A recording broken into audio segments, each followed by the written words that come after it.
I guessed right off Kevin Barker, founder of Barker Boatworks, wanted to meet along the Sarasota beach for a good reason. And it was to make a strong impression on the 26 Open's shallow water capabilities. A year ago today here in Sarasota Bay, I had my first check ride on a brand new boat by Barker Boats. Kevin Barker built the Calabogie Bay 26. That hull was so successful that here, just a year later, he's introduced the 26 Open, a great bay boat with awesome offshore capabilities, and I get my first check ride on it right now. Kevin, how you doing? Good, Randy. How about yourself? So you're gonna show me how this boat converts into an offshore fisher, eh? Absolutely, yes, sir. Well, bring me up. Let's go. Let's do it. The 26 Open is built on the same proven Michael Peters hull as the Calabogie Bay 26, but this time Barker built up the cap to make a deeper cockpit. You know, we use the same exact hull, built it as a three-piece boat.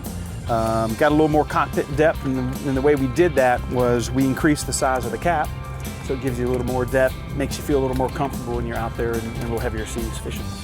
Then Kevin walked me through the new deck plan. Live well options are plentiful. We had a 45-gallon leaning post live well, a 15-gallon transom well on the starboard side, and a crustacean well in the bow. Options include a floor well and another transom well. Rod holders abound, including 2 gunnel rod lockers, each holding a pair of fly rods. There are under gunnel rod hangers for another 2 pair, and ample Gemlux gunnel and console rod holders and rocket launchers in the hardtop. There's even rod holders on the upper station seat for cobia hunting. So what else goes into this to make it such a premium boat? Well, I mean, hardware number one. I mean, we've spared no expense in building these boats. You know, the last thing I want is a customer to ask me why I used a certain component in the boat.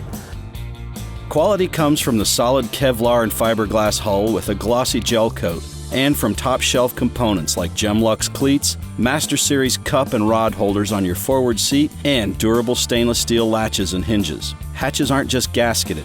They have full-surface gasket bottoms to seal tightly and stop the rattling or hollow drumming noises found in other boats.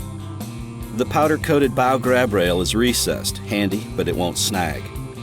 The upper station stands on durable powder-coated tubing, and access is via an easy-rolling skylight. Anything you can operate from the full helm below is operable from the upper station. That's thanks to digital switching accessible via either tactile buttons on the helm or any one of the touchscreen displays. Paddle controls for the jack plate and trim tabs are on both helms. We raised the motor up and found she'd run in around 12 inches of water. After checking me out on the build and operations, Kevin handed over the helm and we headed to the inlet to see how she'd handle in seas. The wind was moderate and the seas were high, but just like aboard the Calabogie Bay, we stayed dry in crosswinds. Comfortable as she sliced through the seas and always remained secure in her handling, whether cleaving chop or carving hard over turns. If you're going offshore on an inshore vessel, it had better be fast, solid, and capable of bringing you home if the seas build up. We think Kevin Barker proved his mettle, bringing his second solidly successful boat to the market in the 26 Open.